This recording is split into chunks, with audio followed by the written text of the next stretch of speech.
Hello again. It's Mark with Mark's Minerals. How are you today? Um, Today I'm carving a little bit of Aguascalientes fire agate, and I really enjoy it. It's got really bright layers, so when you break in, well, not always, but this is some better quality that I had squirreled away, and it's evident. I can see it on the sides. So I'm really looking forward to seeing what I wind up with, and you'll find out at the same time.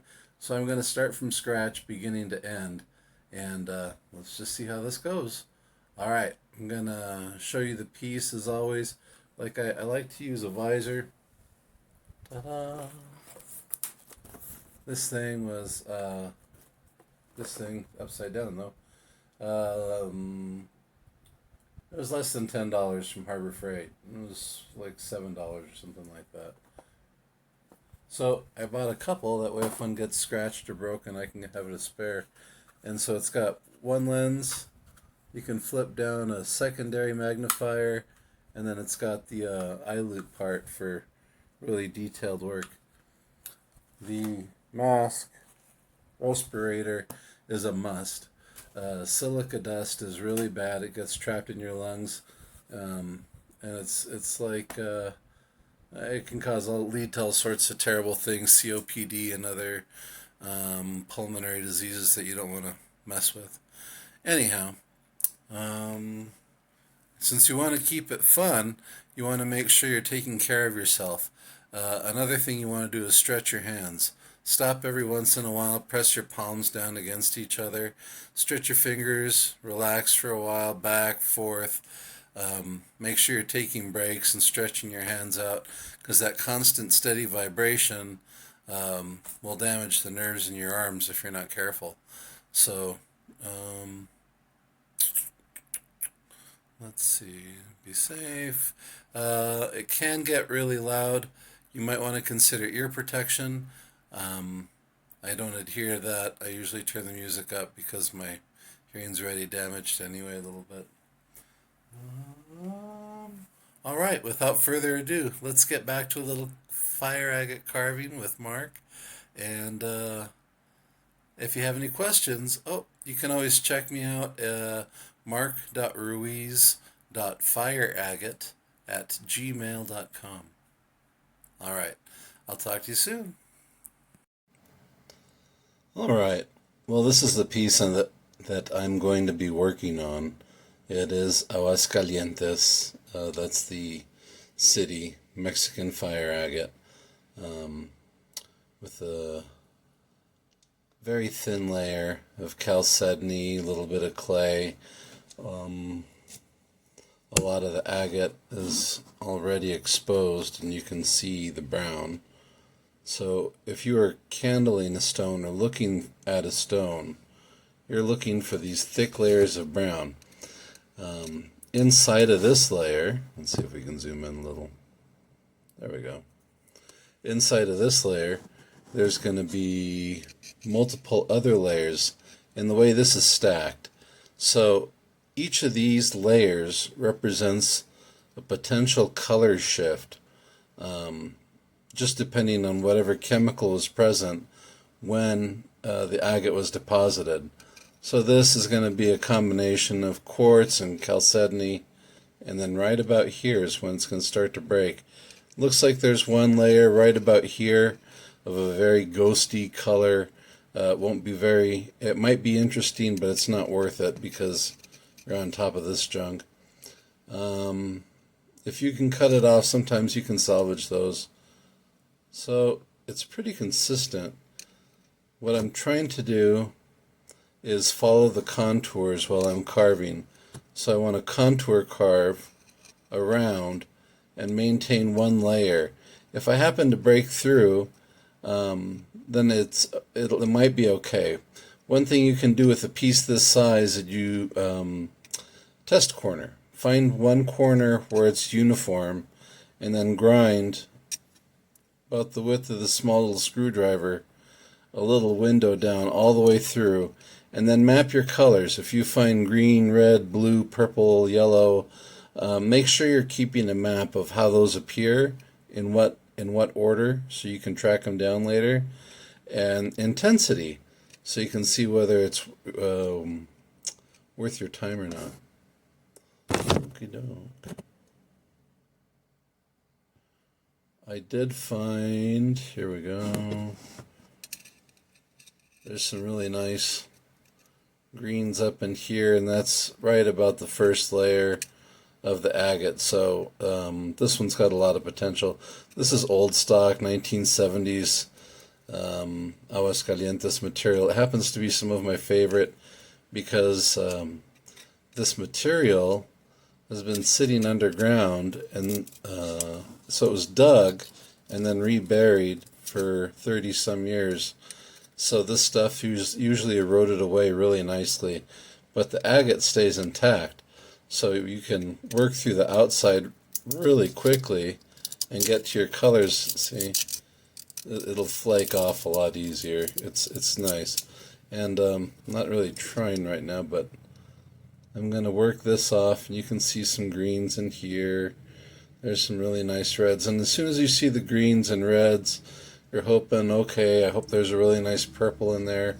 And we'll get around to that. So the next thing I'm working on is I want to make sure that I have the right tool for the job. For these, I'm using two different flex shafts, and on one I've got 60 grit diamond bonded wheel. This is from Diamond Pacific. These wheels, I think they're about $29, $30. So are these. They're diamond bonded, but it's about 8 to 10 millimeters of diamond bonding. So it's practically sintered. So it's practically through and through with the diamond adhesive. This is sintered. It's diamond through and through. The task is trying to use it evenly, so you wear evenly through the stone. Anyhow, so it's going to get a little bit loud, and I apologize for that in advance. Let's back out a little bit. Here we go. Turn up the water. At this point, you really should be wearing a mask, and since I'm narrating and talking, I'm obviously not wearing a mask, so I'm breaking my own rules. That's why I really don't carve as much on video. And for that reason, I like to have a more consistent water flow as I go. Here we go. I figure if I have a constant, steady drip of water, I am less prone to breathing quite as much dust. All right. Let's see if I can. All right, I'm going to stop and restart once I'm all centered. Here we go.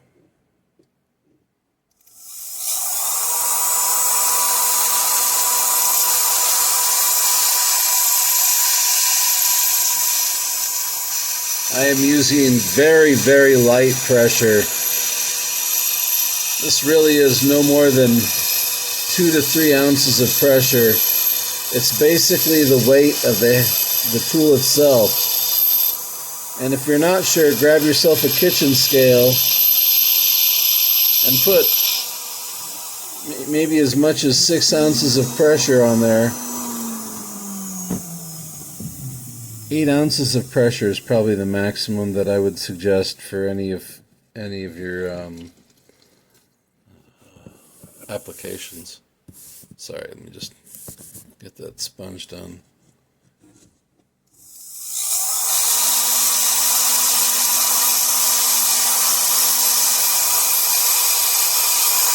The teeth inside the tool with the diamond coating,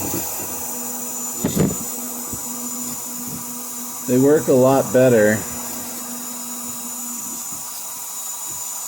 if you don't use too much pressure. They can actually grip the stone better. And then you wind up with the tool lasting a lot longer as well.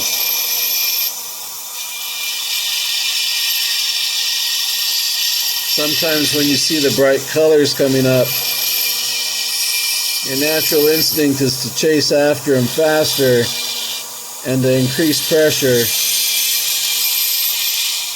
So you just have to teach yourself not to. Otherwise you risk ruining your color.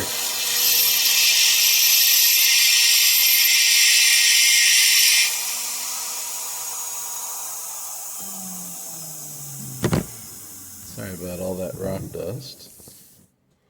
And that's exactly why I wear a mask.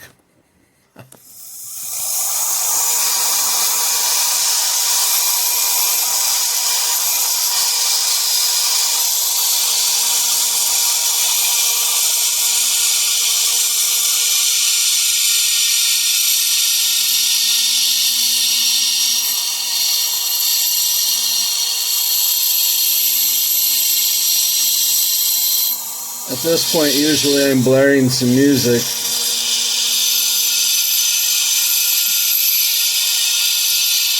This part can take a while. Just clearing off the stone down to that first layer. It can be a little bit tedious, but go slow and steady. Because you can always take off another layer, but you can never replace it if you grind it off in the first place.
Well, I'm sorry about that. Well, as you can see, the brown is starting to become more evident through that white layering, and I'm going to continue grinding down. Let's see, I'm going to switch from the wheel to the other bit here. Just switch foot pedals.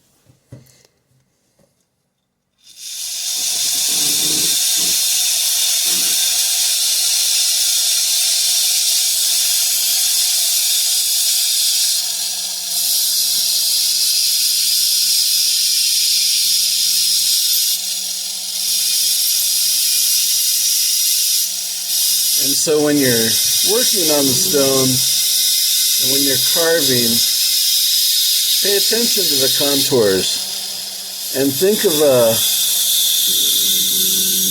mountainside and a valley, but think of it in 4D. It's a lot easier if you follow those rivers and peaks.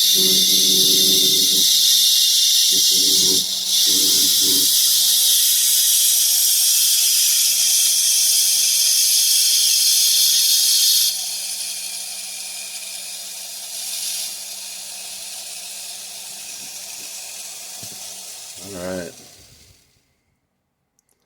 so I've still got a little ways to go. I'm going to clean up to a more uniform area just for the sake of trying to edit the video and so it doesn't take forever. and then I'll be back in a little bit. Alright, so I've done quite a bit of work in removing all this and trying to clean this up to give you an idea of what I'm looking at. And it's already exposed a few things and let me know basically where I'm at. Let's see. To further illustrate the nature of fire agate,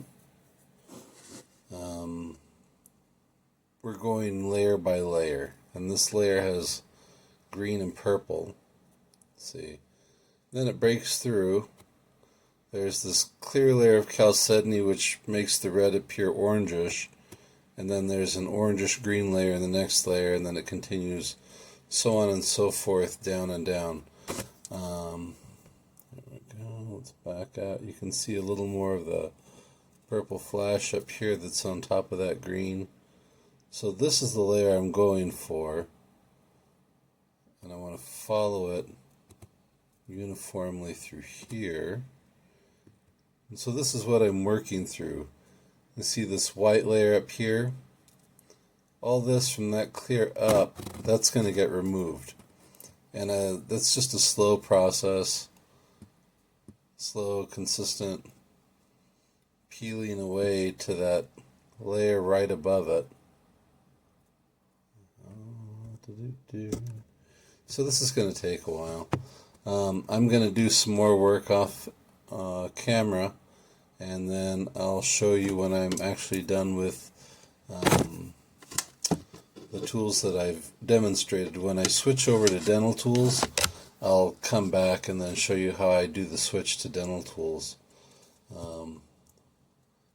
Alright, well, this should be interesting. Hi again. Alright, I'm back. I'm not finishing it all in the first video. I'm going to separate this into 2 videos, and I know it's been a while.